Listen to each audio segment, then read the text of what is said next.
نحمده ونستعينه ونؤمن به ونتوكل عليه ونعوذ بالله من شرور أنفسنا ومن سيئات أعمالنا من يهده الله فلا مضل له ومن يضلل فلا هادي له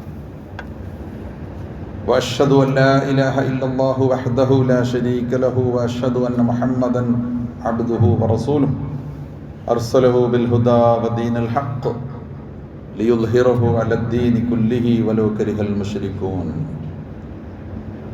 اللهم صل على محمد وعلى آل محمد كما صليت على إبراهيم وعلى آل إبراهيم وبارك على محمد وعلى آل محمد كما باركت على إبراهيم وعلى آل إبراهيم في العالمين إنك حميد مجيد يا أيها الذين آمنوا اتقوا الله حق تقاته ولا تموتن إلا وأنتم مسلمون أعوذ بالله من الشيطان الرجيم قل إن كان آباؤكم وأبناؤكم وإخوانكم وأزواجكم وعشيرتكم وأموال اقترفتموها وتجارة تخشون كسادها ومساكن ترضونها أحب إليكم من الله ورسوله وجهاد في سبيله فتربصوا حتى يأتي الله بأمره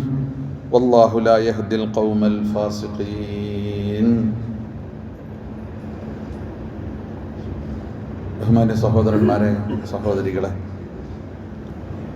അല്ലാഹു സുബ്ഹാനഹു വ തആലയെ യഥാവിധി സൂക്ഷിച്ചുകൊണ്ട് അള്ളാഹുവിൻ്റെ കൽപ്പനകളും വിലക്കുകളും ജീവിതത്തിൽ ഉടനീളം പാലിച്ചുകൊണ്ട് സൂക്ഷ്മതയോടെ ശ്രദ്ധയോടെ മുത്തഖികളായി ജീവിക്കുവാൻ പരമാവധി ശ്രദ്ധിക്കണം. മുത്തഖികളായി ജീവിച്ച് മുത്തഖികളായി ഈമാനോടുകൂടി മരിക്കണം. അതിനുവേണ്ടി പരമാവധി പരിശ്രമിക്കുക. അല്ലാഹു സുബ്ഹാനഹു വ തആല നമ്മളെ മുഅ്മിനീങ്ങളും മുത്തഖികളുമായി ജീവിച്ച് ഈമാനോടുകൂടി ഈ ലോകത്തോട് വിട പറയുന്ന വിശ്വാസികളുടെ കൂട്ടത്തിൽ നമ്മളെ ഉൾപ്പെടുത്തി അനുഗ്രഹിക്കുമാറാകട്ടെ. നമ്മളിപ്പോൾ ഹിജ്റ വർഷം റബീഉൽ അവൽ മാസത്തിലേക്ക് പ്രവേശിച്ചിരിക്കാം. റബീഉൽ അവൽ മാസത്തിൻ്റെ പ്രത്യേകത നമുക്കൊക്കെ അറിയാം. നബി സല്ലല്ലാഹു അലൈഹി വസല്ലം തിരുമേനിയുടെ ജനനം ഉണ്ടായ മാസമാണ്. ജനനം മാത്രമല്ല, മരണം ഉണ്ടായതും റബീഉൽ അവൽ. ഹിജ്റ, നബി സല്ലല്ലാഹു അലൈഹി വസല്ലം തിരുമേനിയുടെ ഹിജ്റ, നമ്മൾ ഹിജ്റയെ കുറിച്ച് പറഞ്ഞിട്ടുണ്ട്. റബീഉൽ അവൽ 1 യാത്ര തുടങ്ങി 12 എത്തിച്ചേർന്നു എന്നാണ് ഏതാണ്ട് പ്രാമാണികമായ അഭിപ്രായം ചരിത്രത്തിൽ. അപ്പോൾ ജനനവും മരണവും അതുപോലെ ഏറ്റവും പ്രധാനപ്പെട്ട ചരിത്രത്തിലെ നിർണായകമായ വഴിത്തിരിവായ സംഭവം ഒക്കെ നടന്നിട്ടുള്ള മാസം റബീഉൽ അവലാണ്. അതൊക്കെ ഈ മാസത്തിൻ്റെ പ്രത്യേകതകളാണ്. അതോടൊപ്പം ഇത് മറ്റെന്തെങ്കിലും അർത്ഥത്തിൽ പ്രത്യേകതയുള്ളൊരു മാസമല്ല. മിൻഹ അർബഅത്തുൻ ഹുറും എന്ന് അല്ലാഹു തആല പറഞ്ഞു. 4 മാസങ്ങൾ പവിത്രം എന്ന് പറഞ്ഞ മാസങ്ങളിൽ ഈ റബീഉൽ അവലില്ല. റബീഉൽ അവലിൽ പ്രത്യേകമായ എന്തെങ്കിലും ആരാധനകളോ പ്രത്യേകമായ എന്തെങ്കിലും പരിപാടികളോ ഇല്ല. അർത്ഥത്തിലൊന്നും ഈ മാസത്തിന് പ്രത്യേകതയില്ല. എന്നാൽ റസൂലുള്ളാഹി സ്വല്ലല്ലാഹു അലൈഹി വസല്ലം തന്നെ തിരുമേനി തന്നെ പഠിപ്പിച്ചിട്ടുള്ളതുപോലെ ഒരാളുടെ ജനനവുമായോ മരണവുമായിട്ടോ ബന്ധപ്പെട്ടുകൊണ്ടൊന്നും ദീനിൽ പ്രത്യേകമായിട്ടുള്ള ആചാരങ്ങളോ പരിപാടികളോ ഇല്ല. എന്നാൽ റബീഉൽ അവൽ മാസത്തിൻ്റെ ഒരു പ്രത്യേകത നമ്മുടെ ഒരു സാഹചര്യത്തിൽ വെച്ചിട്ട് നോക്കുമ്പോൾ നബി തിരുമേനി സ്വല്ലല്ലാഹു അലൈഹി വസല്ലമയെ സംബന്ധിച്ച് കൂടുതൽ ഓർക്കുകയും സ്മരിക്കുകയും ചെയ്യുന്ന മാസം. കൂടുതൽ ശ്രദ്ധ പ്രവാചകനിലേക്ക് പതിയുന്നു, സ്വാഭാവികം. ഈ ഒരു സമയവും സന്ദർഭവും ഉപയോഗപ്പെടുത്തിക്കൊണ്ട് നമുക്ക് നബി സല്ലല്ലാഹു അലൈഹി വസല്ലം തിരുമേനിയെ കൂടുതൽ മനസ്സിലാക്കാൻ നമുക്ക് സാധിക്കും. പ്രവാചകനെ മനസ്സിലാക്കുക, എന്നിട്ട് ആ പ്രവാചകനെ എൻ്റെ ഏറ്റവും ഇഷ്ടപ്പെട്ട അനുയായിയായിട്ട് അങ്ങനെ ജീവിക്കാൻ പറ്റുമെന്ന് അന്വേഷിക്കുക, അതിനെക്കുറിച്ച് ചിന്തിക്കുക. അതിനൊക്കെ പറ്റുന്ന മാസമാണ്, അല്ലെങ്കിൽ അതിലേക്കൊക്കെ നമ്മളെ കൂടുതൽ നമ്മുടെ ശ്രദ്ധ കൊണ്ടുവരുന്ന മാസമാണ് ഈ റബീഉൽ അവൽ. അതോടൊപ്പം മറ്റൊരു സംഗതി കൂടിയുണ്ട്. നബി സല്ലല്ലാഹു അലൈഹി വസല്ലം തിരുമേനി മുഴുവൻ മനുഷ്യർക്കും വേണ്ടി വന്ന മുസ്ലിങ്ങളുടെ മാത്രം പ്രവാചകനല്ല, മുഴുവൻ മനുഷ്യർക്കുടെയും പ്രവാചകനാണ്. വമാ അർസൽനാക ഇല്ലാ കാഫത്തൻ ലിന്നാസി ബശീറൻ വനദീറ. ലോകത്തുള്ള മുഴുവൻ മനുഷ്യർക്കും പ്രവാചകരെ ഞാൻ താങ്കളെ നിയോഗിച്ചിട്ടുള്ളത് കാഫത്തൻ ലിന്നാസ്, മുഴുവൻ മനുഷ്യർക്കുമാണ്. അത് മുസ്ലിങ്ങളായിട്ടുള്ള ആൾക്കാർക്ക് മാത്രമല്ല, എല്ലാ മനുഷ്യർക്കും ഒരുപോലെ മുഹമ്മദ് മുസ്തഫ സല്ലല്ലാഹു അലൈഹി വസല്ലം പ്രവാചകനാണ്. പക്ഷേ നമ്മുടെ കൂട്ടത്തിൽ, നാട്ടിൽ, ലോകത്ത് ഭൂരിപക്ഷ ആളുകളും ഇത് മനസ്സിലാക്കിയിട്ടില്ല. മുഹമ്മദ് സല്ലല്ലാഹു അലൈഹി വസല്ലമയെ മനസ്സിലാക്കുകയോ പ്രവാചകൻ്റെ സന്ദേശം എന്തെന്ന് പഠിക്കുകയോ ചെയ്യാൻ അവസരം കിട്ടാത്ത ബഹുഭൂരിപക്ഷ ആളുകൾ. അപ്പോൾ ആ ആളുകൾക്ക് ഈ പ്രവാചകൻ സല്ലല്ലാഹു അലൈഹി വസല്ലമയുടെ സന്ദേശം എത്തിച്ചു കൊടുക്കുക, പഠിപ്പിച്ചു കൊടുക്കുക, മനസ്സിലാക്കി കൊടുക്കുക, അതിനുള്ളൊരു അവസരമായിട്ട്, ഇസ്ലാമിക പ്രബോധനത്തിൻ്റെ ദഅവത്തിൻ്റെ ഒരു അവസരമായിട്ടും നമുക്ക് ഈ മാസം ഉപയോഗപ്പെടുത്താം. അപ്പോഴും പ്രവാചകനിലേക്ക് ആളുകളുടെ ശ്രദ്ധ വരും. അപ്പം അങ്ങനെയുള്ള ഒരുപാട് ഗുണങ്ങൾ, സവിശേഷതകളൊക്കെ ഈ സന്ദർഭത്തിനുണ്ട് എന്ന് നമ്മൾ മനസ്സിലാക്കിയിട്ട് പ്രവാചകൻ സല്ലല്ലാഹു അലൈഹി വസല്ലമയുടെ ജീവിതവുമായും സന്ദേശവുമായും പ്രവാചകനോടുള്ള നമ്മുടെ സമീപനവുമായും ബന്ധപ്പെട്ടുകൊണ്ട് ചില കാര്യങ്ങൾ ഏതാനും ആഴ്ചകളിൽ സംസാരിക്കാമെന്നാണ് ഞാൻ വിചാരിക്കുന്നത്. അപ്പോൾ അതിലെന്ന് പറയുന്ന ഒരു കാര്യം എന്ന് വെച്ച് കഴിഞ്ഞാൽ, ഇപ്പം നമ്മൾ സാധാരണഗതിയിൽ നബി സല്ലല്ലാഹു അലൈഹി വസല്ലം തിരുമേനി നമുക്ക് ആരാണ്, പ്രവാചകൻ നമുക്ക് ആരാണ്? പ്രവാചകൻ സല്ലല്ലാഹു അലൈഹി വസല്ലം ഒരു സത്യവിശ്വാസിയെ സംബന്ധിച്ചിടത്തോളം മനുഷ്യരിൽ ഏറ്റവും തനിക്ക് പ്രിയപ്പെട്ട ആളാണ്. മനുഷ്യരിൽ ഏറ്റവും തനിക്ക് പ്രിയപ്പെട്ട, വേറെ രൂപത്തിൽ പറഞ്ഞ അല്ലാഹു സുബ്ഹാനഹു വ തആല കഴിഞ്ഞാൽ പിന്നെ ഒരു സത്യവിശ്വാസിക്ക് ഏറ്റവും പ്രിയപ്പെട്ടത് നബി സല്ലല്ലാഹു അലൈഹി വസല്ലമയാണ്. അത് കഴിഞ്ഞേ ബാക്കിയൊക്കെ ഉള്ളൂ. മാതാപിതാക്കളാണെങ്കിലും മക്കളാണെങ്കിലും അതുപോലെ തന്നെ ബന്ധുക്കളാണെങ്കിലും കുടുംബങ്ങളാണെങ്കിലും ഒക്കെ സുഹൃത്തുക്കളാണെങ്കിലും ഒക്കെ ഒരു സത്യവിശ്വാസിയെ സംബന്ധിച്ചിടത്തോളം അങ്ങനെയാണ്. അന്നബിയു ഔലാ ബിൽ മുഅ്മിനീൻ മിൻ അൻഫുസിഹിം. വിശ്വാസികൾക്ക് പ്രവാചകൻ സല്ലല്ലാഹു അലൈഹി വസല്ലമ സ്വന്തത്തെക്കാളും പ്രിയപ്പെട്ടതായിട്ട് മാറുക എന്നതാണ്. വിശുദ്ധ ഖുർആൻ എങ്ങനെയാണ് പറഞ്ഞിട്ടുള്ളത്? ഖുൽ ഇൻ കാന ആബാഉക്കും വഅബ്നാഉക്കും വഇഖ്വാനുക്കും വഅസ്വാജുക്കും, പ്രവാചകരെ പറയുക, നിങ്ങളുടെ പിതാക്കൾ, നിങ്ങളുടെ മാതാപിതാക്കൾ, നിങ്ങളുടെ മക്കൾ, വഇഖ്വാനുക്കും വഅസ്വാജുക്കും, നിങ്ങളുടെ സഹോദരന്മാർ, നിങ്ങളുടെ ഇണകൾ, വഅശീറത്തുക്കും, നിങ്ങളുടെ കുടുംബം, വഅംവാലുൻ ഖതറഫ്തുമുഹാ, നിങ്ങൾ സംഭരിച്ചു വെക്കുന്ന നിങ്ങളുടെ സമ്പത്ത്, വതിജാറത്തുൻ തഖ്ശൗന കസാദഹ, നഷ്ടം വരുമെന്ന് നിങ്ങൾ ഭയപ്പെടുന്ന നിങ്ങളുടെ കച്ചവടം, വമസാകിനു തർലൗനഹ, നിങ്ങളേറെ ഇഷ്ടപ്പെടുന്ന നിങ്ങളുടെ വീടുകൾ, ഇതൊക്കെയും അഹബ്ബ ഇലൈക്കും മിനല്ലാഹി വറസൂലിഹി, അള്ളാഹുവിനേക്കാളും അവൻ്റെ പ്രവാചകനേക്കാളും നിങ്ങൾക്ക് പ്രിയപ്പെട്ടതാണെങ്കിൽ, വജിഹാദിൻ ഫീ സബീലിഹി, അള്ളാഹുവിൻ്റെ മാർഗത്തിലുള്ള സമര പോരാട്ടങ്ങളെക്കാളും ത്യാഗ പരിശ്രമങ്ങളെക്കാളും നിങ്ങൾക്ക് പ്രിയപ്പെട്ടതാണെങ്കിൽ, ഫതറബ്ബസൂ ഹത്താ യഅതിയല്ലാഹു ബിഅംരി, കാത്തിരുന്നു കൊള്ളുക, അള്ളാഹു തആല അവൻ്റെ കൽപ്പന നടപ്പിലാക്കാൻ പോകുന്നു എന്നാണ്. എന്നിട്ട് പറഞ്ഞു, വല്ലാഹു ലാ യഹ്ദിൽ ഖൗമൽ ഫാസിഖീൻ, ദുർമാർഗികൾ അള്ളാഹു നേർമാർഗത്തിലാക്കൂല. ഇവിടെ ആരാണ് ഈ ദുർമാർഗികൾ എന്ന് പറഞ്ഞാൽ, ഈ പറഞ്ഞ സംഗതികൾ ദുനിയാവിൻ്റെ ഓരോ അവസ്ഥകളാണ്, ഓരോ കാര്യങ്ങളാണ്. അതൊക്കെയും അള്ളാഹുവിനേക്കാളും പ്രവാചകനേക്കാളും പ്രിയപ്പെട്ടവരായിട്ട് പരിഗണിച്ചവരെ കുറിച്ചാണ് ഇവിടെ ഫാസിഖ് എന്ന് പറഞ്ഞത്. അപ്പം അങ്ങനെയുള്ള ഫാസിഖീങ്ങളെ അള്ളാഹു സുബ്ഹാനഹു വ തആല നേർമാർഗത്തിലാക്കുകയില്ല എന്നിവിടെ പറഞ്ഞു. അപ്പം ഇവിടെ പറഞ്ഞൊരു സംഗതി നോക്കൂ, അള്ളാഹുവും അവൻ്റെ പ്രവാചകനുമാണ് നിങ്ങൾക്ക് ഏറ്റവും പ്രിയപ്പെട്ടതായിരിക്കേണ്ടത് എന്നാണ്. അതങ്ങനെയാണ്. അങ്ങനെ ആവുമ്പോഴേ ഒരാൾ സത്യവിശ്വാസിയാവും.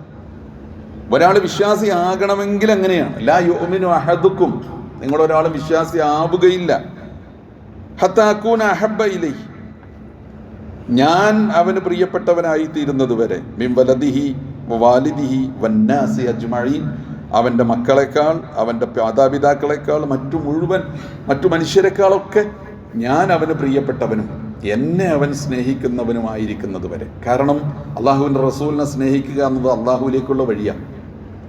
അള്ളാഹുവിൻ്റെ റസൂലിനോടുള്ള സ്നേഹം എന്ന് പറയുന്നത് അള്ളാഹുവിനോടുള്ള സ്നേഹം. അള്ളാഹുവിൻ്റെ റസൂലിനോടുള്ള സ്നേഹം എന്ന് പറയുന്നത് മനുഷ്യർക്ക് നരക വിമുക്തി നേടാനും സ്വർഗത്തിലേക്ക് സഞ്ചരിക്കാനുമുള്ള വഴി കാണിച്ചു കൊടുത്ത മഹാനായ മനുഷ്യനോടുള്ള സ്നേഹം. റസൂലുള്ളാഹി സ്വല്ലല്ലാഹു അലൈഹി വസല്ലം തിരുമേനിയാണ് മനുഷ്യനെ രക്ഷിച്ചെടുത്തത്.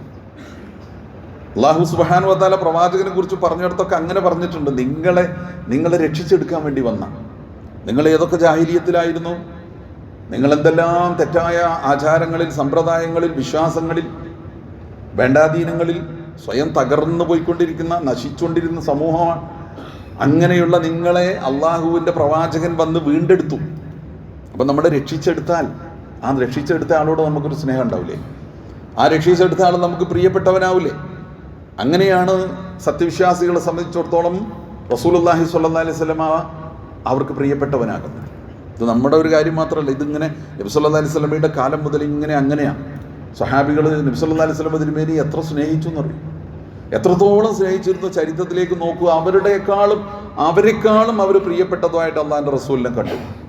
നിർണായക ഘട്ടങ്ങളിൽ സ്വന്തം ശരീരം കൊണ്ട് അള്ളാഹിൻ്റെ റസൂലിനെ യുദ്ധത്തിൽ പ്രതിരോധിച്ചിട്ട് സ്വന്തം ശരീരത്തിൽ അനേകം മുറിവുകൾ വെട്ടും കുത്തുവെറ്റ് മാരകമായി യുദ്ധക്കളത്തിൽ കൊല്ലപ്പെട്ട ഷഹീദായ സ്വഹാബികളെ നമുക്ക് കാണാൻ സാധിക്കും.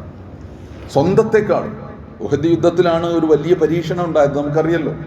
ഉഹദ് യുദ്ധത്തിൽ ഒരു പരീക്ഷണം, ജയിച്ച യുദ്ധം തോറ്റുപോയി, അച്ചടക്കലംഘനം. ജയിച്ച യുദ്ധം തോറ്റു, പെട്ടെന്ന് കടന്നു വന്ന ശത്രുക്കൾ ആക്രമിച്ചു, മുസ്ലിങ്ങൾ ഛിന്നഭിന്നമായി പല ഭാഗത്തേക്ക് ഓടി. ചിലരൊക്കെ അള്ളാഹുവിൻ്റെ റസൂലിന് കവചം തീർത്തു. ആ കവചം തീർത്തവരിൽ പലരും റസൂലുള്ളാഹി സ്വല്ലല്ലാഹി അലൈഹി വസല്ലം തിരുമേനിയെ രക്ഷിക്കാൻ വേണ്ടി സ്വന്തം ജീവൻ ബലി നൽകി. ഖുതില മുഹമ്മദ് എന്നൊരു പ്രചാരണം ഉണ്ടായി. മുഹമ്മദ് കൊല്ലപ്പെട്ടു, മുഹമ്മദ് മരിച്ചു. ആ പ്രചാരണം ഉഹദിൽ നിന്ന് 2 കിലോമീറ്റർ അപ്പുറമുള്ള മദീന നഗരത്തിലെത്തി. അവിടങ്ങളിൽ വീടകങ്ങളിലൊക്കെ എത്തി. സ്ത്രീകളൊക്കെ വിവരറിഞ്ഞു. ഒരു സഹോദരി വീട്ടിൽ നിന്ന് ഇറങ്ങിയിട്ട് ഒരു ഓടുന്ന ചരിത്രത്തിലൊക്കെ കാണാൻ സാധിക്കും. വീട്ടിൽ നിന്ന് ഇറങ്ങി യുദ്ധക്കളത്തിലേക്ക് പോവുക, ഓടുക. അപ്പോൾ അവിടുന്ന് പലരും തിരിച്ചു വരുന്നു. അപ്പോൾ പലരും ഈ ഓടുന്ന ആ സഹോദരിയുടെ ബന്ധുക്കളും കുടുംബങ്ങളൊക്കെ ആ യുദ്ധത്തിലുണ്ടാവുമല്ലോ, സ്വാഭാവികമായി ഉണ്ട്. ഭർത്താവുണ്ട്, മകനുണ്ട്, സഹോദരനുണ്ട് മുസ്ലിങ്ങളുടെ പക്ഷത്ത്. അവരെക്കുറിച്ചുള്ള വേവലാതി കൊണ്ടായിരിക്കും ഓടുന്നത് എന്നാണ് വിചാരിക്കുക. അപ്പം ചിലർ പറഞ്ഞു, ഒരു സംഘം പറഞ്ഞു, സഹോദരി ക്ഷമിക്കണം, താങ്കളുടെ ഭർത്താവ് ഈ യുദ്ധത്തിൽ ഷഹീദായി. പക്ഷെ അവർക്ക് ഒരു മാറ്റമല്ല. അവരത് കേട്ട ഭാവം നടിക്കാതെ പിന്നെയും മുന്നോട്ട് പോയി. വേറൊരു സംഘം പറയാണ്, താങ്കളുടെ മകൻ കൊല്ലപ്പെട്ടു, ഷഹീദായി. വേറൊരു സംഘം പറഞ്ഞു, താങ്കളുടെ പിതാവ് കൊല്ലപ്പെട്ടു. ഭർത്താവും പിതാവും സഹോദരനും കൊല്ലപ്പെട്ടിട്ട് ഒരു ഭാവമാറ്റമല്ലാതെ യുദ്ധക്കളത്തിലേക്ക് ഓടി ചെന്നിട്ട് അവിടെ റസൂലുള്ളാഹി സ്വല്ലല്ലാഹി അലൈഹി വസല്ലം തിരുമേനി സുരക്ഷിതനായിട്ട് നിൽക്കുന്നത് കണ്ടപ്പോൾ അള്ളാഹിൻ്റെ റസൂലിൻ്റെ മുഖത്ത് നോക്കി ആ സഹോദരി പറഞ്ഞ ഒരു വാചകമുണ്ട് ചരിത്രത്തിൽ, ഇങ്ങനെ മനോഹരമായൊരു വാചകം. എന്താണെന്നറിയോ? അള്ളാഹുവിൻ്റെ റസൂലെ, യാ റസൂലല്ലാഹ്, പ്രവാചകരെ, അങ്ങ് ജീവിച്ചിരിക്കുന്നുവെങ്കിൽ എനിക്ക് മറ്റെല്ലാ ദുരന്തങ്ങളും നിസ്സാരമാകുന്നു. ഒരു സ്ത്രീക്ക് സഹിക്കാൻ പറ്റുന്നതിനപ്പുറം അല്ലേ? പിതാവ്, ഭർത്താവ്, സഹോദരൻ, അതൊന്നുമല്ല എൻ്റെ പ്രശ്നം. റസൂലുള്ളാഹി സ്വല്ലല്ലാഹി അലൈഹി വസല്ലം തിരുമേനി സുരക്ഷിതനാണോ? ഒരു സ്ത്രീ, ഒരു സാധാരണ സ്ത്രീയുടെ കാര്യമാണ് ഈ പറയുന്നത്. ഇത് ചരിത്രത്തിൽ നമുക്ക് പ്രവാചക സ്നേഹത്തെക്കുറിച്ചൊക്കെ വായിക്കുമ്പോൾ എല്ലാ ഗ്രന്ഥങ്ങളും ഈ സംഭവം ഉദ്ധരിച്ച് കാണാൻ സാധിക്കും. അങ്ങനെ എന്തുമാത്രം എന്നറിയോ? ഈ പറഞ്ഞ പോലെ സ്വന്തം ജീവനേക്കാളും പ്രവാചകൻ സ്വല്ലല്ലാഹി അലൈഹി വസല്ലമക്ക് വില കൊടുക്കാം. അവിടെ പ്രവാചകനെ അങ്ങേയറ്റം സ്നേഹിക്കും. നബി സ്വല്ലല്ലാഹി അലൈഹി വസല്ലമയെ ഒന്ന് തൊടാൻ വേണ്ടിയിട്ട് ചരിത്രത്തിൽ വേറൊരു സംഭവമുണ്ട്. നബി അങ്ങേയറ്റം സ്നേഹിച്ചിട്ട് പ്രവാചകൻ്റെ അടുത്തൊന്നിരിക്കുക, നബിയെ ഒന്ന് തൊടുക, നബി സ്വല്ലല്ലാഹി അലൈഹി വസല്ലമക്ക് ഒന്ന് കൈ കൊടുക്കുക, കൈയൊന്ന് പിടിക്കുക. എന്തുമാത്രം പുണ്യമുള്ളൊരു കാര്യമായിട്ട് അല്ലെങ്കിൽ മഹത്തായിട്ടുള്ളൊരു കാര്യമായിട്ടാണ് അവരത് കാണുന്നതെന്നറിയും. ജീവിതാഭിലാഷം പോലെ കൊണ്ടു നടക്കുകയാണ്. സവാദ് എന്ന് പറഞ്ഞ ഒരാളുടെ കഥയുണ്ട് ചരിത്രത്തിൽ. ബദർ യുദ്ധത്തിൽ നബി സല്ലല്ലാഹു അലൈഹി വസല്ലം തിരുമേനി അണി ശരിയാക്കുകയാണ്. യുദ്ധത്തിൽ സൈന്യത്തിൻ്റെ അണി ശരിയാക്കുമ്പോൾ പ്രവാചകൻ്റെ കയ്യിൽ ഇങ്ങനെ ഒരു കമ്പിൻ്റെ കഷ്ണമുണ്ട്, ഒരു വടി. അത് വെച്ച് ഇങ്ങനെ തട്ടി കേട്ടിട്ടുണ്ടല്ലോ. അപ്പോൾ ഒരാൾ ഒത്തിരി മുന്നോട്ട് നിൽക്കുകയാണ്. അപ്പോൾ അയാളങ്ങനെ വയറ്റത്ത് ഇങ്ങനെ വടി കൊണ്ടൊന്ന് തട്ടിയിട്ട് സവാദ് നേരെ നിൽക്കുമെന്ന് പറഞ്ഞു. സവാദ് അതൊരു പ്രശ്നമാക്കി എടുത്തു. നബി എന്നെ വടി കൊണ്ട് അടിച്ചു. നബി സല്ലല്ലാഹു അലൈഹി വസല്ലമയുടെ അടുത്ത് വന്ന് പറയുകയാണ്, നബി എന്നെ വടി കൊണ്ട് അടിച്ചു, എനിക്ക് പറ്റൂല. നബി സല്ലല്ലാഹു അലൈഹി വസല്ലം തിരുമേനി ചോദിക്കുന്നുണ്ട്, ഞാൻ ചെയ്തതിൽ നിനക്ക് വിഷമമുണ്ടെങ്കിൽ സവാദ് പ്രതികാരം ചെയ്തോളൂ. എന്താണ് പ്രതികാരം? എനിക്ക് തിരിച്ചങ്ങോട്ടും അടിച്ചോളൂ, തല്ലിക്കോളൂ, തട്ടിക്കോളൂ. എന്താണ്? നബി സല്ലല്ലാഹു അലൈഹി വസല്ലം തിരുമേനി നിന്നു കൊടുക്കുകയാണ്. അപ്പോൾ സവാദ് പറഞ്ഞു, ഞാൻ കുപ്പായിട്ടിട്ടില്ലല്ലോ, എനിക്ക് അങ്ങ് കുപ്പായിട്ടിട്ടുണ്ട് പ്രവാചകരെ, ഷർട്ട് അഴിക്കണം. നബി സല്ലല്ലാഹു അലൈഹി വസല്ലം കുപ്പായം മാറ്റി കൊടുത്തു അല്ലേ? അപ്പോൾ ആ സമയത്ത് സവാദ് എന്താ ചെയ്തെന്നറിയും? അള്ളാഹുവിൻ്റെ റസൂലിൻ്റെ ശരീരം കെട്ടിപ്പിടിച്ചിട്ട് ഒരു ഉമ്മ കൊടുത്തിട്ട് പറഞ്ഞു, ഇതിനു വേണ്ടി ഞാൻ എത്ര കാലമായിട്ട് കാത്തിരിക്കും. കണ്ടോ എത്രയാണ് ആ സ്നേഹത്തിൻ്റെ ഓക്ക്? ഇങ്ങനെയാണ്. ഇത്രയും അന്നബിയു ഔലാ ബിൽ മുഅ്മിനീന മിൻ അൻഫുസിഹിം. സത്യവിശ്വാസികൾക്ക് പ്രവാചകൻ അവരെക്കാളും പ്രിയപ്പെട്ടവനാണ്. പ്രവാചകനെ അവരെക്കാളും അവർ സ്നേഹിക്കുന്നു, അവരുടെ എന്തിനേക്കാളും അവർ സ്നേഹിക്കും. അങ്ങനെയാണ് നമ്മുടെ സഹാബത്ത്, നമ്മുടെ പൂർവികർ നമുക്ക് മാതൃക കാണിച്ചത്. ഒരു കാര്യം കൂടെ പറയട്ടെ. അബു അയ്യൂബുൽ അൻസാരി എന്ന് കേട്ടിട്ടില്ലേ? നബി സല്ലല്ലാഹു അലൈഹി വസല്ലം തിരുമേനി മദീനയിലേക്ക് ഹിജ്റ ചെയ്തെന്ന് എത്തിയപ്പോൾ അവിടെയാണ് ആദ്യം താമസിച്ചത്. എവിടെ താമസിക്കും നബി, എവിടെ താമസിക്കും നബി എന്നിങ്ങനെ ആളുകൾ ആകാംക്ഷയോടെ നിൽക്കുമ്പോൾ നബി പറഞ്ഞു, ഈ ഒട്ടകം എവിടെയാണോ നിൽക്കുന്നത് മുട്ടുകുത്തുന്നത് അവിടെ ഇറങ്ങുന്നു, ഒട്ടകത്തെ വിട്ടേക്കുമെന്ന് പറഞ്ഞു. ഒട്ടകം ഇങ്ങനെ നടന്നു പോയിട്ട് ഒരു സ്ഥലത്ത് അങ്ങ് മുട്ടുകുത്തി. അപ്പം നബി സല്ലല്ലാഹു അലൈഹി വസല്ലം അവിടെ ഇറങ്ങി. അതിൻ്റെ തൊട്ടടുത്ത വീട് അബു അയ്യൂബ് അൽ അൻസാരി എന്ന് പറയുന്ന മഹാനായ സ്വഹാബിയുടെ വീടാണ്. 2 തട്ടുള്ള വീട്. തട്ട് എന്ന് പറഞ്ഞാൽ നമ്മളെ പോലത്തെ തട്ടല്ല, അന്നത്തെ കണ്ടിട്ടില്ലേ, ഇതൊക്കെ കാണാം. താഴെയും മുകളിലും ഉണ്ട് താമസിക്കാൻ, താഴെയും താമസിക്കാൻ മുകളിലും, അങ്ങനെയുള്ളൊരു വീടാണ്. അപ്പോൾ അബു അയ്യൂബ് അൽ അൻസാരി പറഞ്ഞു, നബി സല്ലല്ലാഹു അലൈഹി വസല്ലം തിരുമേനി പ്രവാചകരെ അങ്ങ് മുകളിൽ താമസിക്കണം. നബി പറഞ്ഞു, ഇല്ല താഴെയാണ് എനിക്ക് സൗകര്യം, ആളുകൾ വരിക കാണാൻ ഒക്കെ ഉണ്ട് താഴെ. അല്ല പ്രവാചകരെ, മുകളിൽ താമസിക്കണം. നബി പറഞ്ഞു, അല്ല താഴെയാണ് എനിക്ക് ആവശ്യം, താഴെയാണ് സൗകര്യം. മനവില്ലാ മനസ്സോടെ അബു അയ്യൂബ് അൽ അൻസാരി നബി സല്ലല്ലാഹു അലൈഹി വസല്ലം തിരുമേനിയെ താഴെ താമസിപ്പിച്ചു. മുകളിൽ അദ്ദേഹവും ഭാര്യയും ഉറങ്ങുന്ന, താഴെ പ്രവാചകൻ സല്ലല്ലാഹു അലൈഹി വസല്ലം. പിന്നീട് അദ്ദേഹം പറഞ്ഞു, ഞാൻ എന്താ നബീനോട് അങ്ങനെ പറഞ്ഞല്ലോ, അള്ളാഹുവിൻ്റെ റസൂല് താഴെ ഇരിക്കുമ്പോൾ, അള്ളാഹിൻ്റെ റസൂല് താഴെ ഇരിക്കുമ്പോൾ അതിൻ്റെ മുകളിലൂടെ എനിക്ക് നടക്കാനുള്ള വിഷമം ഉണ്ടായിരുന്നു. നബി സല്ലല്ലാഹു അലൈഹി വസല്ലം തിരുമേനി മുകളിൽ ചിന്തിക്കുമോ, നമ്മളിങ്ങനെ എത്രയാണ് അവർ അള്ളാഹിൻ്റെ റസൂലിനെ സ്നേഹിച്ചത്, എത്രയാണ് ബഹുമാനിച്ചത്, എത്ര ആദരിച്ചത്. ഈ സ്നേഹം, ഈ ബഹുമാനം, ഈ ആദരവ്, അതാണ്. അപ്പോഴാണ് ഒരാൾ സത്യവിശ്വാസിയാവുക. നിങ്ങൾക്കുള്ള ഏതിനേക്കാളും പ്രിയപ്പെട്ടത് ഞാനായിത്തീരുന്നത് വരെ നിങ്ങൾ വിശ്വാസിയാവില്ല എന്ന് പറഞ്ഞതിൻ്റെ പൊരുൾ അതാണ്. അപ്പോൾ ഇത് ഈ സമയത്ത് നമ്മൾ സ്മരിക്കണം. എന്നിട്ട് നമ്മൾ അള്ളാഹിൻ്റെ റസൂലിനോട് എങ്ങനെയാണ് നമുക്കുള്ള അറ്റാച്ച്മെൻറ്റ് എന്ന് നമ്മളൊന്ന് പരിശോധിക്കണം. നമ്മൾ നബി സല്ലല്ലാഹു അലൈഹി വസല്ലം തിരുമേനിയുടെ അനുയായികളാണ്, ഉമ്മത്തിൽപ്പെട്ടവരെ. ഈ കാലഘട്ടത്തിലെ ഉമ്മത്ത് നമ്മളാണ്. നമുക്ക് നബി സല്ലല്ലാഹു അലൈഹി വസല്ലം തിരുമേനി പ്രിയപ്പെട്ടതാണ്. പക്ഷേ ആ പ്രിയപ്പെട്ടത് ആകുന്നത് എങ്ങനെയെന്ന് നമ്മൾ പരിശോധിക്കണം. ഒന്നാമതായിട്ട് റസൂലുള്ളാഹി സ്വല്ലല്ലാഹു അലൈഹി വസല്ലമയോട് നമുക്ക് സ്നേഹമുണ്ടോ? അള്ളാഹുവിൻ്റെ റസൂലിൻ്റെ പേര് കേൾക്കുമ്പോൾ സ്വലാത്ത് ചൊല്ലാനുള്ള ഒരു സന്മനസ് നമുക്കുണ്ടോ? അല്ലാഹുമ്മ സ്വല്ലി അലാ മുഹമ്മദിൻ വഅലാ ആലി മുഹമ്മദ്, അല്ലേ? ഇന്നല്ലാഹ വ മലായികതഹു യുസല്ലൂന അലൻ നബി യാ അയ്യുഹല്ലദീന ആമനു സ്വല്ലു അലൈഹി വസല്ലിമു തസ്ലീമ. അല്ലാഹു തആല പ്രവാചകനെ അനുഗ്രഹിച്ചുകൊണ്ടിരിക്കുന്നു, മലക്കുകൾ പ്രാർത്ഥിച്ചുകൊണ്ടിരിക്കുന്നു. സത്യവിശ്വാസികളെ, നിങ്ങളും അള്ളാഹുവിൻ്റെ പ്രവാചകന് വേണ്ടി സ്വലാത്ത് ചൊല്ലുവിൻ, പ്രാർത്ഥിച്ചുകൊണ്ടിരിക്കുവിൻ. അപ്പോൾ സ്വലാത്ത് എന്നുള്ള ഒരു ഇബാദത്താണ്. നമസ്കാരത്തിലൊക്കെ നമ്മളത് ചൊല്ലും, മറ്റ് സന്ദർഭങ്ങളിൽ ചൊല്ലും. പ്രഭാഷണങ്ങളും സംസാരങ്ങളൊക്കെ ആരംഭിക്കുന്നത്, പ്രാർത്ഥന ആരംഭിക്കുന്നത് സ്വലാത്ത് കൊണ്ടും അവസാനിക്കുന്നതും സ്വലാത്ത് കൊണ്ടും അങ്ങനെയൊക്കെയാണ്. അതോടൊപ്പം ജീവിതത്തിൽ മറ്റ് സന്ദർഭങ്ങളിലൊക്കെ നമ്മൾ സ്വലാത്ത് വർദ്ധിപ്പിക്കുക. ഇത് അള്ളാഹിൻ്റെ റസൂലിനോടുള്ള സ്നേഹം. പിന്നെ ആ സ്നേഹത്തിൻ്റെ വേറൊരു രൂപം എന്താണെന്നറിയോ? അതിനെ സംബന്ധിച്ച് പിന്നെ നമുക്ക് പറയണം കുറച്ച് കാര്യങ്ങൾ. അതെന്താണെന്നറിയോ? ആ റസൂലിനെ ജീവിത മാതൃകയാക്കി എടുക്കുക എന്നുള്ളതാണ് സ്നേഹം. സ്നേഹം എന്ന് പറഞ്ഞാൽ അതാണ് ശരിയായ സ്നേഹം എന്ന് പറഞ്ഞാൽ. സ്വഹാബത്ത് അങ്ങനെയായിരുന്നു. അള്ളാഹിൻ്റെ റസൂൽ ഒരു കാര്യമാണ് പറഞ്ഞോ, അതിനെ അങ്ങ് എടുക്കും. അതാ സ്നേഹമുള്ളത് കൊണ്ടാണ്. വമാ ആതാകുമുർ റസൂലു ഫഖുദൂഹു വമാ നഹാകും അൻഹു ഫന്തഹു. റസൂൽ നിങ്ങളോട് ഒരു കാര്യം പറഞ്ഞാൽ നിങ്ങൾ അത് എടുക്കണം, ഒഴിവാക്കാൻ പറഞ്ഞാൽ ഒഴിവാക്കണം. അതിന് പിന്നെ അതെന്താ അങ്ങനെ ഇങ്ങനെ നിങ്ങൾ ചോദിക്കരുത്, നിങ്ങൾ ചിന്തിക്കരുത്. പലപ്പോഴും അതിൻ്റെ പൊരുൾ നിങ്ങൾക്ക് മനസ്സിലാവില്ല. മനസ്സിലാവാത്ത പലതുണ്ട്. ഞാൻ പലപ്പോഴും ഉദാഹരണം, ഒരു സംഭവത്തെ, ചരിത്രത്തെ പറയാൻ ഞാൻ പറയാറുണ്ട് ചിലപ്പോഴൊക്കെ. എന്തെന്നറിയോ? ഒരു നബി സല്ലല്ലാഹു അലൈഹി വസല്ലം തിരുമേനി പറഞ്ഞു, എൻ്റെ സമുദായത്തിൽ മുസ്ലിം പുരുഷന്മാർക്ക്, ഉമ്മത്തിൽ പുരുഷന്മാർക്ക്, ആണുങ്ങൾക്ക് പട്ടും സ്വർണവും പാടില്ല. പട്ടുവസ്ത്രം അവർ ധരിക്കരുത്, സിൽക്ക്. സ്വർണം അവർ ഉപയോഗിക്കരുത്. എന്തായിരിക്കും? സാധാരണ നമ്മൾ പറയുമ്പോൾ നമുക്കൊന്ന് സ്വാഭാവികമായി തന്നെ ഒരു ആഭരണത്തോടുള്ള ഒരു അഭിരുചി തോന്നുന്നില്ലല്ലോ. ഇപ്പോൾ സ്ത്രീകളെ പോലെ അങ്ങനെ കയ്യിലും കാതിലും വളയും കാതിലും കമ്പലും കഴുത്തലും ഇതൊക്കെ ആയിട്ട് ഇങ്ങനെ ആണുങ്ങൾ വന്നിരിക്കുന്നതിനെ കുറിച്ച്, നമ്മൾ ഇരിക്കുന്നതിനെ കുറിച്ച് നമ്മൾ ആലോചിച്ച് നോക്കി നമുക്കിത് തോന്നുന്നുണ്ട്. അങ്ങനെ ഒരു സംഗതി തോന്നുന്നില്ല. എന്ന് വെച്ചാൽ പുരുഷ പ്രകൃതി അതല്ല, പക്ഷെ സ്ത്രീകളുടെ പ്രകൃതി അത്തരം കാര്യങ്ങളിലേക്ക് കൂടുതൽ ആകർഷിക്കപ്പെടുന്നതാണ്. അതാണ് അതിൻ്റെ സ്വാഭാവികമായ ഒരു സംഗതി. പക്ഷേ അതൊക്കെ ആണെങ്കിലും ശരി, കയ്യുമ്പൊരു ഒരു മോതിരിട്ട് കഴിഞ്ഞാൽ ഇപ്പം എന്താണ്, ഇപ്പോൾ ആണ് പെണ്ണാവോ എന്നൊക്കെ ചോദിക്കാം, അല്ലേ? ചോദിക്കാം. പക്ഷേ അള്ളാഹിൻ്റെ റസൂല് പറഞ്ഞു, എൻ്റെ ഉമ്മത്തിൽ പുരുഷന്മാർക്ക് സ്വർണം വേണ്ടാന്ന് പറഞ്ഞാൽ വേണ്ടാന്ന് തന്നെ. പിന്നെ അതെന്താ നബി അങ്ങനെ എങ്ങനെയെന്ന് ചോദിക്കാൻ അവർ വരൂലല്ലേ? നബി സല്ലല്ലാഹു അലൈഹി വസല്ലം തിരുമേനി ഇത് പറഞ്ഞപ്പോൾ ഇത് അറിയാത്തൊരു മനുഷ്യൻ, കഥ അറിയാത്തൊരു മനുഷ്യൻ സ്വർണത്തിൻ്റെ ഒരു മോതിരിട്ട് അള്ളാഹിൻ്റെ റസൂലിൻ്റെ മുമ്പിലൂടെ അങ്ങോട്ട് വന്നു. അവൻ നബി ഇങ്ങനെ അയാളെ വിളിച്ചിട്ട് പറഞ്ഞു, ഇതെന്താ സ്വർണ്ണ നരകത്തില്ലെന്നുള്ള ഒരു തീക്കട്ടയാണല്ലോ കയ്യുമ്പോൾ കിടക്കണേ. നിർത്തിട്ട് ഇങ്ങനെ കൂരി അങ്ങോട്ട് നിലത്തേക്ക് അങ്ങോട്ട് ഇട്ട് നബി അങ്ങ് പോയി. ഇയാളിങ്ങനെ അന്തം വിട്ട് നിന്നു, സ്തംഭിച്ച് നിന്നു. പിന്നെ അയാൾ അങ്ങോട്ട് പോകാൻ ഒരുങ്ങി. അപ്പോൾ ഒരാളിങ്ങനെ വന്നു, അയാൾ ഇത് കാണുന്നുണ്ട്. അയാളോട് പറഞ്ഞു, സഹോദര പോലെ ഈ സ്വർണ്ണം എടുത്ത് വീട്ടിൽ കൊണ്ടുപോയിക്കോ, വിരലും പെടണ്ടെന്നല്ലേ നബി പറഞ്ഞു. വിരലും പെടണ്ടെന്നാ പറഞ്ഞല്ലേ? പക്ഷെ അള്ളാഹിൻ്റെ റസൂൽ എൻ്റെ കയ്യിൽ നിന്ന് ഊരിക്കളഞ്ഞ അത് എത്ര വിലപിടിപ്പുള്ളതാണെങ്കിലും ഞാൻ എടുക്കൂല. അത് എനിക്കിനി അത് വേണ്ട. അവിടെ സ്വർണ്ണം എടുത്ത് വീട്ടിൽ കൊണ്ടുപോകുന്നതിന് ഒരു നിയമപ്രശ്നമില്ല. പോക്കറ്റിലിടുന്നതിന് സ്വർണ്ണം പോക്കറ്റിലിടാൻ പാടില്ല എന്ന് പറഞ്ഞിട്ടില്ല, വീട്ടിൽ കൊണ്ടുപോകാൻ പാടില്ല എന്ന് പറഞ്ഞിട്ടില്ല. പക്ഷെ നോക്കൂ, വമാ ആതാകുമുർ റസൂലു ഫഖുദൂഹു വമാ നഹാകും അൻഹു ഫന്തഹു. അല്ലാഹുവിൻ്റെ റസൂൽ എന്താ നിങ്ങളെ പഠിപ്പിച്ച അത് ഒരു പല കാര്യത്തിലും അങ്ങനെ ഉണ്ടാകും. നമുക്ക് അതിൻ്റെ ഗുട്ടൻസ് അല്ലെങ്കിൽ അതിൻ്റെ പൊരുള്, അതിൻ്റെ പിന്നിലുള്ള സംഗതി ഒന്നും നമുക്കറിയില്ല. പക്ഷെ നമ്മളത് ഉൾക്കൊണ്ടു. അള്ളാഹുവിൻ്റെ റസൂൽ എന്തോ പറഞ്ഞു, അതാണ് ഈ സ്നേഹം എന്ന് പറഞ്ഞാൽ. നബി സല്ലല്ലാഹു അലൈഹി വസല്ലം തിരുമേനി ലാ യുമിനു അഹദുക്കും, വേറെ ഹദീസ് എങ്ങനെയാട്ടോ, ലാ യുമിനു അഹദുക്കും ഹത്താ യകൂന ഹവാഹു തബഅൻ ലിമാ ജിഅ്തു ബി. നിങ്ങളൊരാളും വിശ്വാസിയാവില്ല അവൻ്റെ ആഗ്രഹങ്ങളും ഇച്ഛകളും മോഹങ്ങളും ഞാൻ കൊണ്ടുവന്നതിനോട് ഫോളോ ചെയ്യുന്നത് വരെ, അല്ലെങ്കിൽ തുടരുന്നത് വരെ, അല്ലെങ്കിൽ അതനുസരിച്ചാകുന്നത് വരെ. അപ്പം ഞാൻ എന്തെന്ന് പഠിപ്പിച്ചോ അതനുസരിച്ച്. അപ്പം സ്വന്തം ഇച്ഛ, നബി അങ്ങനെ പറഞ്ഞെങ്കിൽ ഞാൻ ഇങ്ങനെ ചെയ്യും, അത് എൻ്റെ ഇഷ്ടത്തിന് ഞാൻ ചെയ്യും.